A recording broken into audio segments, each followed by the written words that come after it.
જય શ્રી કૃષ્ણ, સ્વાગત છે તમારું આરબી ઠાકોર કુકિંગ ચેનલમાં। તો આજે આપણે બનાવીશું નારિયેળની બરફી। એના માટે મિયા તાજું નારિયેળ લઈ લીધું છે અને સોલીને આ રીતે કટ કરી લીધું છે।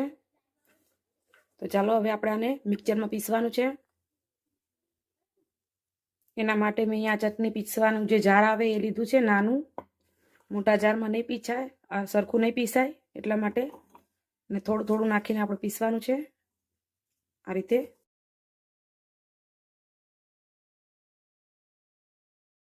અહીંયા મેં 1 વાટકી દૂધ લીધું છે, એ આપણે આ રીતનું પીસાય પછી આપણે આમાં અડધું નાખીશું અને અડધું રાખીશું।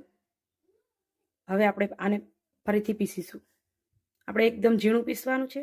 આપણે બધું જ આ રીતે સરસ પીસી લીધું છે, તમે જોઈ શકો છો। આવું ઝીણું પીસવાનું છે આપણું નારિયેળને।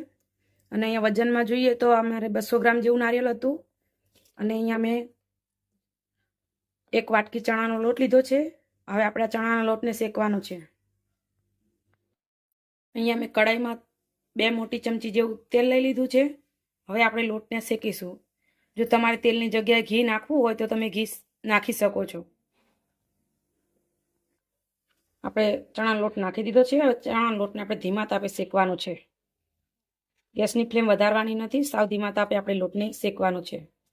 તમે જોઈ શકો છો અત્યારે બધું તેલ પી ગયો છે લોટ, પણ જ્યારે શેકાશે ત્યારે બધું તેલ એમાંથી છૂટું પડી જશે।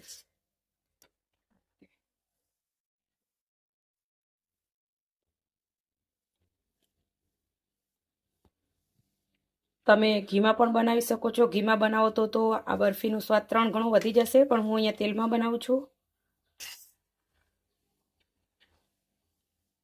આ રીતે દબાવીને આપણે સરસ શેકી લેવાનું છે। આપણો લોટ સરસ શેકાવા લાગ્યો છે, તમે જોઈ શકો છો। અને સરસ એમાંથી તેલ આપણું છૂટું પડી ગયું છે।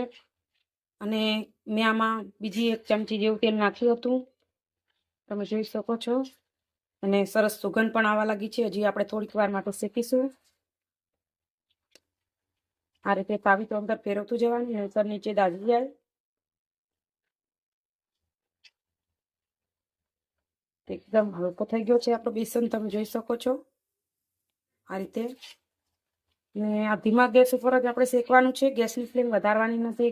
ગેસની ફ્લેમ આપણે વધારીએ તો પછી નીચેથી બળી જાય છે અને અંદરથી પછી લોટ કાચો રહે છે। એટલે હંમેશા ધીમા ગેસ ઉપર જ શેકવાનું છે આપણે। આ રીતે સરસ તાવી તો ફેરવતું જવાનું અંદર। આપણે સરસ શેકાઈ ગયો છે। હવે આપણે નારિયેળ જે પીસીને રાખ્યું છે એ આપણે આમાં નાખવાનું છે। તમે જોઈ શકો છો મેં બધું નારિયેળ આમાં નાખી દીધું છે। હવે આપણે આને 2 થી 3 મિનિટ માટે શેકવાનું છે। હવે વધારે નથી શેકવાનું નારિયેળ નાખ્યા પછી। આ રીતે બધું સરસ મિક્સ કરી લેવાનું અને 2 થી 3 મિનિટ માટે આપણે શેકી લઈશું। આ રીતે બધું સરસ શેકવાનું છે।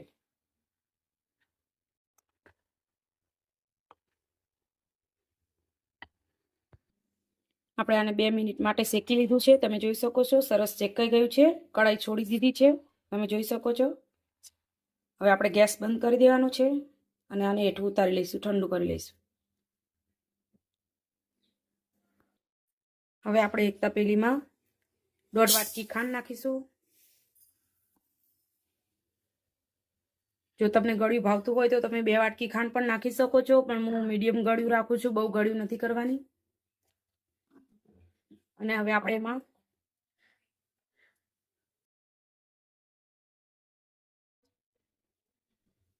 એક વાટકી પાણી નાખીશું। આ રીતે તમે જોઈ શકો છો। હવે આપણે ગેસ ચાલુ કરીને આની 2 તારની ચાસણી કરવાની છે, સોરી 1 તારની ચાસણી કરવાની છે। આપણે આને ગેસ ઉપર મૂકી દીધું છે। પહેલા આપણે ગેસ ધીમો રાખવાનો, આપણી ખાંડ ઓગળી જાય પછી આપણે વધારે ગેસ રાખીશું, કેમ કે જો આપણે વધારે ગેસ રાખીએ તો કેવું થશે કે આપણી ચાસણી થઈ જશે અને ખાંડ અંદર ઓગળશે નહીં, એવું થઈ જશે। એટલા માટે આ રીતે આપણે ચાસણી બનાવીએ તો ખાંડ સરસ ઓગળી જાય છે। એટલે ધીમા ગેસ ઉપર પહેલા આપણે ખાંડને ઓગાળવાની છે અને પછી આપણે ગેસ વધારીને આપણે ચાસણી લેવાની છે। આપણી એક તારની ચાસણી થઈ ગઈ છે. હવે આપણે એમાં અહીંયા મેં 3 એલાયચી ફોલીને એના દાણા ખાંડી લીધા છે, એ નાખીશું. અને હવે આપણી ચાસણી બધી આપણે જે લોટ અને ટોપરું શેકીને રાખ્યું છે એમાં નાખીશું. ગેસ બંધ કરી દઈશું. આપણે ચાસણી આમાં નાખી દીધી છે. હવે આપણે ફટાફટ બધું મિક્સ કરી લઈશું. આ રીતે બધું સરસ ભેળવી લેવાનું છે. આપણે બધું સરસ મિક્સ કરી લીધું છે. હવે આપણે આને એક મેં અહીંયા તેલ ચોપડીને ટ્રે રાખી છે, એમાં આપણે થાળી દઈશું. આપણે બરફીને આ રીતે સેટ કરી લીધી છે. મેં આખી ટ્રેમાં નથી ફેલાઈ, કેમ કે થોડીક જાડી ઢેફલી પડે એટલા માટે મેં અડધી ટ્રેમાં જ ફેલાઈ છે. હવે આપણે આને 2 કલાક માટે ઠંડી થવા દઈશું. આપણી બરફી સરસ સેટ થઈ ગઈ છે. હવે આપણે એને આમાં કાપા કરી લીધા છે. હવે આપણે એને સર્વ કરશું. તો તૈયાર છે આપણી એકદમ પોચી, મોઢામાં મૂકતા જ ઓગળી જાય એવી લીલા નારિયેળની બરફી. જો તમને મારી આ રેસીપી ગમી હોય તો લાઈક, શેર અને સબસ્ક્રાઈબ કરવાનું ભૂલતા નહીં. જય શ્રી કૃષ્ણ.